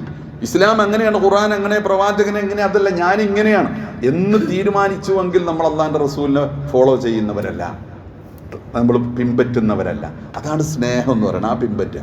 അപ്പം ഇത് നമ്മൾ ഈ കാലത്ത് നമ്മളിപ്പോൾ കൂടുതലായിട്ട് സ്നേഹത്തിൻ്റെ ഒരു, ഇനിയിപ്പോൾ കൂടുതൽ സ്നേഹത്തിൻ്റെ ഒരു ബഹളം തന്നെ ഉണ്ടാവും. സ്നേഹം സ്നേഹം എന്ന് പറഞ്ഞാൽ ആകെ നബിയെ സ്നേഹം, നബിയെ ഇപ്പോൾ ഈ ഏതെങ്കിലും ഒരു മാസത്തിൽ കുറച്ച് ദിവസം മാത്രമല്ല സ്നേഹിക്കേണ്ടത്. ഞാൻ പറഞ്ഞില്ലേ, ജീവിതത്തിലുടനീളം നമുക്ക് അള്ളാഹിൻ്റെ റസൂൽ പ്രിയപ്പെട്ടതാണ്, മറ്റാരെക്കാളും പ്രിയപ്പെട്ടതാണ്. അപ്പോഴേ വിശ്വാസിയാവുള്ളൂ.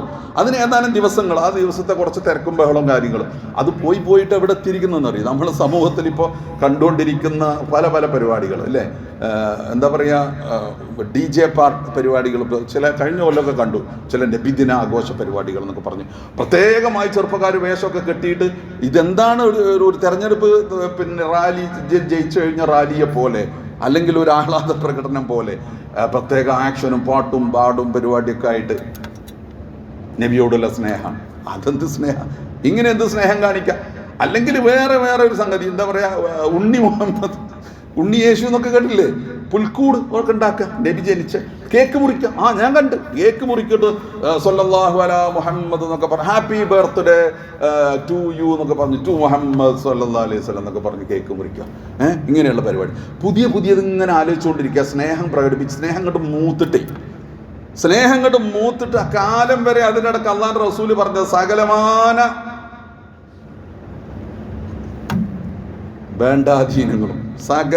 വേണ്ടാധീനങ്ങളുമായിട്ട് നടന്നിട്ട് പറയിപ്പിക്കില്ല, പറയണ്ട.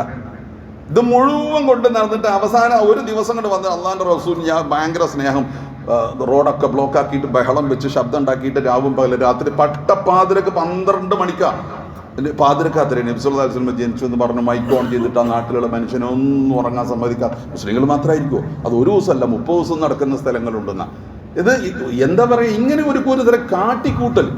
ജീവിതവുമായി അള്ളാഹിൻ്റെ റസൂൽ പ്രിയപ്പെട്ടതാവുകയോ, അള്ളാഹിൻ്റെ റസൂലിൻ്റെ കൽപ്പനയ്ക്കനുസരിച്ച്, അള്ളാഹിൻ്റെ റസൂൽ പറഞ്ഞതുകൊണ്ട് ഞാൻ പലിശ പരിപാടിയില്ല, അള്ളാഹിൻ്റെ റസൂൽ പറഞ്ഞതുകൊണ്ട് ഞാൻ ചതിയില്ല, അള്ളാഹിൻ്റെ റസൂൽ പറഞ്ഞതുകൊണ്ട് ഞാൻ കച്ചവടത്തിൽ കൃത്രിമ കാണിക്കില്ല, അള്ളാഹിൻ്റെ റസൂൽ പറഞ്ഞതുകൊണ്ട് ഞാൻ തോന്നിയാസത്തിനില്ല, ഇത് അള്ളാഹിൻ്റെ റസൂലിനോട് എനിക്കുള്ള സ്നേഹ എന്ന് പറയാനില്ല.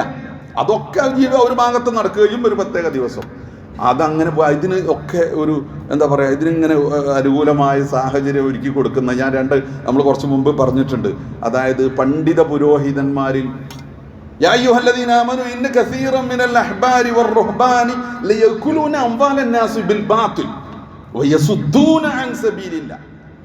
പണ്ഡിതൻ എന്നൊക്കെ പറഞ്ഞാൽ എന്താ അറിയോ, ആളുകളെ നേരായ വിശ്വാസവും നേരായ പാതയും ആളുകൾക്ക് കാണിച്ചു കൊടുക്കേണ്ട ധർമ്മമുള്ള ഉത്തരവാദിത്തമുള്ളവരാ പണ്ഡിതന്മാർ. അവരിൽ ഇപ്പോൾ നമ്മൾ കണ്ടുകൊണ്ടിരിക്കുന്ന കാര്യം എന്ന് പറയുക, ഇപ്പോൾ ഏറ്റവും അവസാനം ഇപ്പോൾ ഈ ആഴ്ചയിലൊക്കെ എന്തായിരുന്നു നമ്മുടെ മീഡിയകളിലൊക്കെ ചർച്ച, അള്ളാഹിൻ്റെ റസൂലിൻ്റെ പേരിൽ വരെ ശുദ്ധ തട്ടിപ്പ്, നബിയോടുള്ള സ്നേഹം എന്നൊക്കെ പറഞ്ഞിട്ട് കച്ചവടം പൊടി പൊടിക്കാം. കച്ചവടം എന്നൊക്കെ എന്താ വെച്ചാൽ നബി സല്ലല്ലാഹു അലൈഹി വസല്ലമയുടെ മുടി എന്ന് പറഞ്ഞിട്ട് ഒരു കെട്ട് മുടി കൊടുന്ന് വെച്ചിട്ട് 3/4 സെൻറ്റിമീറ്റർ നീളം, എന്താ പറയുക 3/4 മീറ്റർ നീളം എടുത്തിട്ട് ഒരു മുടിക്ക് ഒരു കെട്ട് മുടി, എന്നിട്ട് അത് കൊടുന്ന് അത് വളരെ അത്ര മുടി വളരെ വന്ന് മനുഷ്യൻ്റെ മുമ്പിൽ നിന്നിട്ട് പറയാ മുടി വളരാണ്, എത്രയും വളർന്നു, 1/2 സെൻറ്റിമീറ്റർ. സാധാരണഗതിയിൽ ഒരു മനുഷ്യൻ്റെ മുടി വളരുന്നത് പോലെ നബിയുടെ മുടി വളരുകയാണെങ്കിൽ നമ്മുടെ മുടിയൊക്കെ ഒരാഴ്ച കൊണ്ട് വളരുമല്ലോ 1/2 സെൻറ്റിമീറ്റർ. അങ്ങനെ വളർന്നാൽ പോരല്ലേ അങ്ങനെയാണെങ്കിൽ? എന്തുകൊണ്ട് എന്നിട്ട് പറയാം ആ മുടിയിട്ട വെള്ളമാണ് നിങ്ങൾക്ക് തരുന്നത്, ആ മുടി മുക്കിയ വെള്ളമാണ് നിങ്ങൾക്ക് കുപ്പിയിൽ തരുന്നത്. മാത്രമല്ല അതിൽ നബിയുടെ തുപ്പലും ചേർത്തിട്ടുണ്ട്. എന്നല്ല അവിടെ റൗദ ഷരീഫിലുള്ള പൊടി തുടച്ചു കൊണ്ടുവന്ന് ഇതിൽ കലക്കിയിട്ടുണ്ട്. പിന്നെ നബിയുടെ വിരലിൽ നിന്ന് പുറപ്പെട്ട വെള്ളം അന്ന് അവിടെ നബി സല്ലല്ലാഹു അലൈഹി വസല്ലമയുടെ ഒരു അത്ഭുത പ്രവൃത്തിയായിട്ട് പറയാറുണ്ട്. അങ്ങനെ പറഞ്ഞിട്ട് അതിന് വെള്ളം എന്ന് വന്ന് ആ വെള്ളത്തിൽ നിന്ന് അന്ന് ശേഖരിച്ച് വെച്ച വെള്ളം ഇവിടെ കിട്ടിയിട്ടുണ്ട്. ഇതെല്ലാം കൂടി കലക്കി മിക്സ് ആക്കിയിട്ടാണ് നിങ്ങൾക്ക് തരുന്നത്. ഇത് നിങ്ങൾ വളരെ വഖാറോടുകൂടി സൂക്ഷിക്കണം അല്ലേ. എന്നിട്ട് അത് തനി കച്ചവടം. ഇതല്ലേ അല്ലാഹു സുബ്ഹാനഹു വ തആല മുന്നറിയിപ്പ് നൽകിയിട്ടുണ്ട് ഈ ജാതി സാധനങ്ങളെ കുറിച്ചിട്ടോ. ഇന്ന കസീറൻ മിനൽ അഹ്ബാരി വർ-റുഹ്ബാൻ ലയകുലൂന അംവാലൻ നാസി ബിൽ ബാത്തിൽ. സത്യവിശ്വാസികളെ പണ്ഡിതന്മാരിലും പുരോഹിതന്മാരിലും ധാരാളം പേർ ലയകുലൂന അംവാലൻ നാസ്, ജനങ്ങളുടെ ധനം തിന്നുന്നവരാണ്, ബിൽ ബാത്തിൽ, അന്യായമായിട്ട്, വയസുദ്ദൂന അൻ സബീലില്ല, നേരായ മാർഗത്തിൽ നിന്ന് ആളുകളെ തെറ്റിക്കും. ഇതാണ് ഇവിടെ നടക്കുന്നത്. ഇതിനെ കരുതിയിരിക്കണമെന്ന മുന്നറിയിപ്പാണ് അല്ലാഹു സുബ്ഹാനഹു വ തആല നമുക്ക് നൽകിയിട്ടുള്ളത്. അപ്പം ഇത് ഞാൻ സാന്ദർഭികമായി പറഞ്ഞ കാരണം എന്താ അറിയോ, ഇപ്പം നടക്കുന്ന ബഹളത, ഇത് നബിയെ സ്നേഹം എന്നൊക്കെ പറഞ്ഞിട്ട് അങ്ങനെയല്ല. അള്ളാഹുവിൻ്റെ റസൂല് നമുക്ക് ജീവിതത്തിൽ ഏറ്റവും പ്രിയപ്പെട്ടവരാണ്. നമ്മൾ എന്തിനേക്കാളും സ്നേഹിക്കാം. നമുക്ക് അള്ളാഹിൻ്റെ റസൂലോടുള്ള സ്നേഹം നമ്മൾ അള്ളാഹിൻ്റെ റസൂല് കാണിച്ചു തന്ന പാത പിൻപറ്റിയിട്ട് ജീവിക്കാം. അപ്പോൾ അള്ളാഹുവിൻ്റെ റസൂലിനെ സ്നേഹിച്ച അള്ളാഹുവിൻ്റെ റസൂലിന് പ്രിയപ്പെട്ടവരായിട്ട് നമ്മൾ മാറും. അപ്പോൾ ഇത് ഈ സമയത്ത് ശ്രദ്ധിക്കേണ്ട ഒരു കാര്യമാണ്. അപ്പോൾ ഇതൊക്കെ കൂടി പറയുമ്പോൾ ഭയങ്കര കുറ്റപ്പെടുത്തലായിരിക്കും കേട്ടോ. റസൂലിൻ്റെ സ്നേഹമല്ല, റസൂലിനെ സ്നേഹമല്ല എന്നപ്പോൾ ഈ പറഞ്ഞത്. റസൂലിനെ സ്നേഹിക്കണ്ട എന്നാണോ ഇപ്പോൾ പറഞ്ഞത്? റസൂലിൻ്റെ മദ്ഹ് പറയാൻ പാടില്ല, മദ്ഹ് പറയാൻ പാടില്ല എന്നാണ് അപ്പോൾ പറഞ്ഞു. റസൂലിൻ്റെ മദ്ഹ് പറഞ്ഞാൽ തീരൂല. ഇൻഷാ അല്ലാഹ് അടുത്ത ആഴ്ചകളിൽ കുറച്ച് റസൂലിൻ്റെ മദ്ഹ് നമുക്ക് പറയാനുള്ളത്. പറഞ്ഞാൽ തീരൂല. പക്ഷേ അത് കള്ളങ്ങൾ പ്രചരിപ്പിച്ച്, അസത്യങ്ങൾ പറഞ്ഞ്, വ്യാജങ്ങൾ പറഞ്ഞ്, പാമര ജനങ്ങളെ പറ്റിച്ച് തട്ടിപ്പ് പുതിയ ദീൻ സൃഷ്ടിക്കാനല്ല. ദീനുൽ ഇസ്ലാമിനെ ഇതല്ലേ കുല്ലു ബിദ്അത്തിൻ ളലാല വകുല്ലു ളലാലത്തിൻ ഫിന്നാർ അല്ലേ. ഈ ദീനിൽ പുതുതായിട്ട് എന്തൊരാൾ കൂട്ടിച്ചേർത്താതും അത് വഴികേടിലാണ്. ആ വഴികേടുകളൊക്കെ നരകത്തിലാണെന്ന് അള്ളാഹിൻ്റെ റസൂല് പറഞ്ഞ ആ വരി, ആ വാചകം ഓർത്തു വെക്കുക. ഈ സന്ദർഭത്തിൽ അതിന് വളരെ പ്രാധാന്യമുണ്ട്. അല്ലാഹു സുബ്ഹാനഹു വ തആല നമ്മളെ അനുഗ്രഹിക്കുമാറാകട്ടെ. അഖൂലു ഖൗലി ഹാദാ വസ്തഗ്ഫിറുല്ലാഹൽ അലീമ ലി വലക്കും വസ്തഗ്ഫിറൂഹു ഇന്നഹു ഹുവൽ ഗഫൂറുർ റഹീം.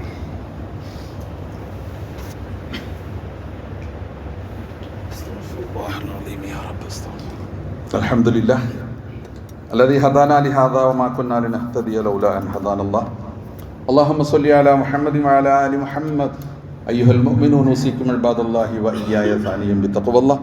അള്ളാഹു സൂക്ഷിച്ചുകൊണ്ട് ജീവിക്കാൻ അതുപോലെ ഓർമ്മപ്പെടുത്തുന്നു. പ്രിയപ്പെട്ടവരെ, വേറൊരു കാര്യം കൂടി ഈ സന്ദർഭത്തിൽ പറയേണ്ടതുണ്ട്.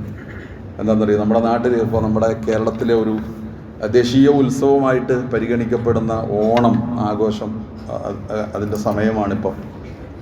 ഒരു ദേശീയ ഉത്സവം എന്ന ഒരു രാജ്യത്തിൻ്റെ ഒരു ഉത്സവം എന്നുള്ള നിലക്ക് ഓണത്തെ പരിഗണിക്കുന്നു. അതിൽ കുഴപ്പമൊന്നുമില്ല.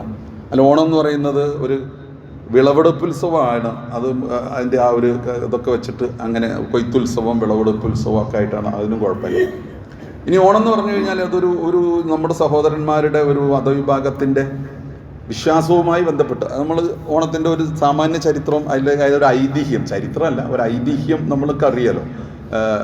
ഭൂമിയിലേക്ക് ചവിട്ടിത്താഴ്ത്തിയതും ദൈവം മനുഷ്യരൂപത്തിൽ വന്നിട്ട് ചവിട്ടിത്താഴ്ത്തിയ കഥയൊക്കെ പറഞ്ഞ് നമ്മൾ സാധാരണഗതിയിൽ കേൾക്കുന്ന ഒരു കഥ നമുക്കറിയാം. അപ്പോൾ അങ്ങനെ ഒരു ചരിത്രം, പിന്നെ അതുമായി ബന്ധപ്പെട്ടുകൊണ്ട് കുറേ ആരാധനകൾ, കാര്യങ്ങൾ, അപ്പോൾ അതൊക്കെ ഉണ്ട്. അപ്പോൾ ഒരു ഭാഗത്ത് ഇങ്ങനെയൊക്കെ ഉണ്ട്. അതോടൊപ്പം ഇത്തരം ഒരു സന്ദർഭത്തിൽ നമുക്കുണ്ടായിരുന്ന ഒരു നിലപാടും സമീപനം എന്താണെന്ന് ചോദിച്ചു കഴിഞ്ഞാൽ, നമ്മളൊരു ബഹുസ്വര സമൂഹത്തിൽ ജീവിക്കുന്നവരാണ്. ഇവിടെ എല്ലാ മതവിശ്വാസികളുണ്ട്, എല്ലാ സംസ്കാരമുണ്ട്, എല്ലാ ആചാരങ്ങളുണ്ട്. അപ്പോൾ ഇതിൻ്റെ ഇടയിലൊക്കെ നമ്മൾ ജീവിക്കുമ്പോൾ ഒരു വിശാലമായ മനസ്സും സഹിഷ്ണുത മനോഭാവവും നമ്മൾ ജീവിക്കുന്ന സമൂഹത്തോട് ഉണ്ടാവണം. അത് വളരെ അനിവാര്യമായിട്ടുള്ളൊരു കാര്യം. അപ്പം അങ്ങനെയുള്ള ഓണം ആഘോഷങ്ങൾ, കാര്യങ്ങളൊക്കെ അതിന് നല്ല മനസ്സോടുകൂടി നമ്മൾ കാണുന്നു. ആ സഹോദരങ്ങളെ അത് ആഘോഷിക്കുന്ന ആളുകൾക്ക് ആശംസകൾ നേരാൻ പറ്റുമോ? പണ്ഡിതന്മാർ പറഞ്ഞു അതിനൊന്നും കുഴപ്പമില്ല, അവർക്ക് ആശംസകളൊക്കെ നമ്മൾ നേരുന്നു. ഇനി ആ ആഘോഷങ്ങളിലൊക്കെ നമ്മൾക്ക് അവർ ഓണസദ്യ കഴിക്കാൻ നമ്മളെ വിളിച്ചാൽ സദ്യക്ക് പോകാമോ? സദ്യക്ക് പോയിട്ട് കഴിച്ചാൽ, എൻ്റെ അഭിപ്രായമാണ് ഞാൻ പറയുന്നുണ്ട്. ഇനി അതിനെതിരെ ഒരാൾ പറഞ്ഞു എന്ന് പറഞ്ഞിട്ട് എൻ്റെ അടുത്ത് വരണ്ട. എൻ്റെ അഭിപ്രായത്തിൽ ഒരു ഓണസദ്യക്ക് പോയിട്ട് വിളിച്ചു കഴിച്ചാൽ കുഴപ്പമൊന്നുമില്ല. നമ്മൾ പെരുന്നാളിന് അവരെയും വിളിക്കുമല്ലോ, അവർ നമ്മുടെ വീട്ടിൽ വന്ന് ഭക്ഷണം കഴിക്കുമല്ലോ, നമ്മൾ ഇഫ്താറിന് വിളിക്കുമല്ലോ, അവർ വന്നിട്ട് നമ്മുടെ പരിപാടിയിലൊക്കെ പങ്കെടുക്കുമല്ലോ, നമ്മളെ പോയിട്ട് അവിടെയും ഒരു ഓണസദ്യ കഴിച്ചു വെച്ചിട്ട് കുഴപ്പമൊന്നുമില്ല. അവർ വരുന്നതോടുകൂടി നമ്മളുടെ ഏകദൈവ വിശ്വാസവും നമ്മുടെ തൗഹീദും റിസാലത്തും ആഖിറത്തൊക്കെ അംഗീകരിച്ചുകൊണ്ടൊന്നുമില്ല അവർ വരുന്നത്. നമ്മളവിടെ ചെല്ലുമ്പോൾ അത് അത്തരം നമ്മൾ എന്താണ് ചെയ്യേണ്ടതെന്ന് വെച്ച് കഴിഞ്ഞാൽ, അല്ലെങ്കിൽ നമ്മളൊരു കൂട്ടായ്മ ഉണ്ട്. ഇപ്പോൾ നമ്മുടെ നാട്ടിലൊരു ക്ലബ്ബാണ്, ആ ക്ലബ്ബിൽ നമ്മളൊക്കെ ഉണ്ട്. അല്ലെങ്കിൽ വേറൊരു സംഗതിയാണ്, അതിൽ നമ്മളൊക്കെ ഉണ്ട്. ഒരു സാംസ്കാരിക കൂട്ടായ്മയാണ്, അതിൽ നമ്മളൊക്കെ ഉണ്ട്. അപ്പോൾ നമ്മളെന്ത് ചെയ്യണം? അപ്പോൾ അതിനൊരു ഓണാഘോഷ പരിപാടി, ഒരു പൊതു സമൂഹത്തിൻ്റെ മൊത്തത്തിലൊരു ആഘോഷം എന്നുള്ള എനിക്കൊരു പരിപാടി സംഘടിപ്പിക്കുക, നമ്മളതിൽ കൂടുകയും പങ്കുവയ്ക്കുകയൊക്കെ ചെയ്യേണ്ടി വരും. അപ്പോൾ അങ്ങനെയുള്ള സംഗതികളൊക്കെ ഉണ്ട്. പക്ഷേ ഒറ്റൊരു കാര്യം, ഓവറാക്കരുത്. അത് പറഞ്ഞേ പറ്റൂ. അത് പല നിലക്കും ഓവറാക്കുന്ന പരിപാടികൾ ഇപ്പോൾ കണ്ടുകൊണ്ടിരിക്കുന്നുണ്ട്. ഓവറാക്കരുത്. 1. 2, ഇത്തരം സംഗതികൾക്കൊക്കെ നമ്മുടേതായ ഒരു വ്യക്തിത്വവും, അതാരും അതിനെതിര് പറയില്ല. നമ്മുടേതായ ഒരു വ്യക്തിത്വവും നമ്മുടേതായ തനിമയും മൂല്യങ്ങളും ഒക്കെ നിലനിർത്തിക്കൊണ്ട് തന്നെ, അതായത് അത്തരം ആരാധനകളിൽ, ആഘോഷങ്ങളിൽ ആരാധനയുടെ ഒരു അംശം വരുന്നുണ്ടോ, ഷിർക്കിൻ്റെ അംശം വരുന്നുണ്ടോ, അല്ലെങ്കിൽ മറ്റെന്തെങ്കിലും വരുന്നുണ്ടോ, അതിലൊന്നും പോയിട്ട് പങ്കുവഹിച്ചിട്ട് നിൽക്കേണ്ട. അവിടെ പോയിട്ട് തൊഴുതിട്ട് കുറി ഇട്ടാലേ ഓണാഘോഷം ആവുകയുള്ളൂ എന്നൊന്നും നമ്മൾ വിചാരിക്കേണ്ടതില്ലല്ലോ. അവർക്കും അതങ്ങനെ അഭിപ്രായം ഉണ്ടാവില്ല. ആരും നമ്മൾ വെച്ച് കെട്ടാനൊന്നും പോകുന്നില്ല. അപ്പോൾ നമ്മുടെ തനിമയും നമ്മുടെ വ്യക്തിത്വവും നമ്മുടെ മൂല്യങ്ങളും നമ്മുടെ വിശ്വാസവും ആദർശവും ധാർമ്മികതയും ഒക്കെ മുറുകെ പിടിച്ചുകൊണ്ട് സാധ്യമാകുന്ന അത്രയും നമുക്ക് ഈ സമൂഹവുമായിട്ടൊക്കെ ചേർന്ന് നിന്നും സഹകരിച്ചും അതിൽ പങ്കുവഹിച്ചുകൊണ്ടും പോകണം. അങ്ങനെ ആകാവൂ. ഓവറാക്കരുത് എന്ന വാക്കാണ് എനിക്ക് പ്രത്യേകമായിട്ട് പറയാനുള്ളത്. അതിലെല്ലാം ഉണ്ട് കേട്ടോ, എല്ലാ അർത്ഥത്തിലും ഉണ്ട്. ഇപ്പോൾ ഈ ആഘോഷം എന്നൊക്കെ പറഞ്ഞപ്പോൾ 2 ദിവസമായിട്ടേ നടന്നുകൊണ്ടിരിക്കുന്ന നമ്മുടെ, പ്രത്യേകിച്ച് നമ്മുടെ കുട്ടികൾക്കെന്ന് വെച്ച് കഴിഞ്ഞാൽ ഒരു കഥ ഉണ്ടാവില്ല. അവരെ ഈ വലിയവരൊന്ന് പറഞ്ഞ് ബോധ്യപ്പെടുത്തണം. കുറേ കാലം കഴിഞ്ഞാലാണ്, ഇപ്പോൾ നമ്മളൊക്കെ ആ പ്രായമൊക്കെ കടന്നു വന്ന ആളുകളായതുകൊണ്ട് അന്നത്തെ നമുക്കൊരു അന്തമുണ്ടായി. ഇപ്പം നമ്മളത് ഓർത്തിങ്ങനെ ചിരിക്കും, എന്തൊക്കെ പൊട്ടത്തരങ്ങളെ കാണിച്ചു കൂട്ടിക്കണമെന്ന് ചോദിച്ചാൽ, അല്ലേ? സ്കൂളിൽ പഠിച്ചപ്പോൾ കോളേജിൽ പഠിച്ചപ്പോൾ നമ്മളൊക്കെ കാട്ടിക്കൂട്ടിയ പൊട്ടത്തരം. അപ്പോൾ അത് നമുക്കൊരു ഗൈഡൻസിൻ്റെ കുറവുണ്ടാവും, നമുക്കൊരു ഗൈഡ് ഉണ്ടാവില്ല. അപ്പം സാധ്യമായ അത്രയും നമ്മുടെ കുട്ടികളെയൊക്കെ ഒന്ന് ഗൈഡ് ചെയ്തിട്ട് കാര്യങ്ങളൊക്കെ പറഞ്ഞു നല്ല രൂപത്തിൽ തന്നെ. അപ്പോൾ അതോടൊപ്പം ചേർന്ന് നിൽക്കാവുന്ന എല്ലാ അവസരങ്ങളും നമ്മുടെ ഇതര വിശ്വാസികളുമായും മനുഷ്യരുമായും ചേർന്ന് പരമാവധി സഹകരിച്ചും സ്നേഹത്തിലും ഐക്യത്തിലും സഹകരണത്തിലും ഒക്കെ മുമ്പോട്ട് പോകാനുള്ള അവസരങ്ങളൊക്കെ നമ്മളായിക്കൊണ്ട് തന്നെ, നമ്മുടേതായ നമ്മുടെ എല്ലാം നിലനിർത്തിക്കൊണ്ട് തന്നെ നമ്മൾ അതിനുവേണ്ടി ശ്രമിക്കണം. അങ്ങനെ മുന്നോട്ട് പോകണം എന്നുകൂടി ഈ സന്ദർഭത്തിൽ ഞാൻ സാന്ദർഭികമായി ഓർമ്മപ്പെടുത്തുകയാണ്. അള്ളാഹു സുബ്ഹാനഹു വ തആല നമ്മളെ അനുഗ്രഹിക്കുമാറാകട്ടെ. അള്ളാഹുവെ, ഞങ്ങൾ അനുഗ്രഹിക്കണേ തമ്പുരാനെ. ഞങ്ങളെ ഈമാനോടുകൂടി ജീവിച്ച് ഈമാനോടുകൂടി മരിപ്പിക്കണേ തമ്പുരാനെ. അവസാനം ലാ ഇലാഹ ഇല്ലല്ലാഹ് എന്ന കലിമത്തു ത്വയ്യിബ ഉച്ചരിച്ചു മരിക്കുന്നവരുടെ കൂട്ടത്തിൽ അള്ളാഹുവെ ഞങ്ങൾ ഉൾപ്പെടുത്തണേ തമ്പുരാൻ. ഞങ്ങളുടെ കൂട്ടത്തിൽ മരണപ്പെട്ടു പോയവർക്ക്, സഹോദരന്മാരെ പ്രത്യേകിച്ച് നമുക്ക് പറയേണ്ടതുണ്ട്. നമ്മുടെ വളരെ പ്രിയപ്പെട്ടവനായിരുന്ന നമ്മുടെ പ്രൊഫസർ മുഹമ്മദ് സാഹിബ് 4 ദിവസം മുമ്പ് അള്ളാഹുവിലേക്ക് യാത്രയായി. നമുക്കൊക്കെ നമ്മുടെ പള്ളിയും നമ്മുടെ ചുങ്കവുമായും നമ്മുടെ പ്രദേശവുമായും പ്രസ്ഥാനവുമായും ദീനുമായും ഒക്കെ ബന്ധപ്പെട്ടിട്ട് പ്രവർത്തിച്ച ആളാണ് അദ്ദേഹം. അള്ളാഹുവിൻ്റെ വിളിക്കുത്തരം ഒരുപാട് കാലം അസുഖമായിട്ട് നമ്മൾ പലപ്പോഴും പ്രാർത്ഥിച്ചിട്ടും പറഞ്ഞിട്ടൊക്കെ ഉണ്ടല്ലേ, ആ അസുഖമായിട്ട് കിടന്നതാണ്. അങ്ങനെ അള്ളാഹുവിലേക്ക് അദ്ദേഹം മടങ്ങി. ഒരുപാട് അസുഖങ്ങളുണ്ടായി. അസുഖങ്ങളൊക്കെ വന്ന് മരിക്കുമ്പോൾ നമ്മൾ സഹിക്കുകയും ക്ഷമിക്കുകയും ചെയ്താൽ അത് പാപങ്ങളുടെ പരിഹാരമാവും. അപ്പോൾ അള്ളാഹു താല അദ്ദേഹത്തിന് പാപങ്ങളൊക്കെ പുറത്തു കൊടുത്തിട്ടുണ്ട്. നമ്മൾ പ്രതീക്ഷിക്കുക അങ്ങനെ ആയിരിക്കട്ടെ. അള്ളാഹു താല അദ്ദേഹത്തിൻ്റെ എല്ലാ പാപങ്ങളും പുറത്തു കൊടുക്കുമാറാകട്ടെ. ചെയ്ത നന്മകളൊക്കെയും സ്വീകരിക്കുമാറാകട്ടെ. നമുക്കൊക്കെയും അള്ളാഹു താല ആഫിയത്തും ആരോഗ്യവും പ്രദാനം ചെയ്യുമാറാകട്ടെ. നമ്മളൊരു റഫീഖ് സാഹിബിന് വേണ്ടി പ്രാർത്ഥിച്ച്, നമ്മുടെ സഹോദരന് വേണ്ടി പ്രാർത്ഥിച്ചല്ലേ, എപ്പോഴും സ്ഥിതി കാര്യമായി മെച്ചപ്പെടാത്തൊരവസ്ഥയാണ്, പ്രാർത്ഥിക്കണമെന്ന് കുടുംബമൊക്കെ വീണ്ടും നമ്മളോട് ആവശ്യപ്പെട്ടിട്ടുണ്ട്. അള്ളാഹു സുബ്ഹാനഹു വ തആല പ്രയാസപ്പെടുന്ന എല്ലാവർക്കും ആശ്വാസം നൽകട്ടെ, ശിഫ നൽകി അനുഗ്രഹിക്കണേ തമ്പുരാനെ. അല്ലാഹുമ്മ റബ്ബന്നാ സാദിഹിബിൽ ബഅസ് ഇശ്ഫി അൻത ശാഫി ലാ ശിഫാഅ ഇല്ലാ ശിഫാഉക ശിഫാഅൻ താമ്മൻ ലാ യുഗാദിറു സഖമ. അല്ലാഹുമ്മ ഗ്ഫിർ ലിൽ മുഅ്മിനീന വൽ മുഅ്മിനാത് വൽ മുസ്ലിമീന വൽ മുസ്ലിമാത് അൽ അഹ്യാഇ മിൻഹും വൽ അംവാത് ഇന്നക മുജീബുദ് ദഅവാതി യാ ഖാദിൽ ഹാജാത് طيب ثراهم واجعل الجنة مأوانا ومأواهم. اللهم اجرنا من النار، اللهم اجرنا ووالدينا من النار. اللهم اعز الإسلام والمسلمين واذل الشرك والمشركين. ربنا آتنا في الدنيا حسنة وفي الآخرة حسنة وقنا عذاب النار. ربنا اغفر لنا ولإخواننا الذين سبقونا بالإيمان ولا تجعل في قلوبنا غلا للذين آمنوا. ربنا إنك الرؤوف الرحيم. وصلى الله على محمد وآله وصحبه وسلم والحمد لله رب العالمين. أقم الصلاة.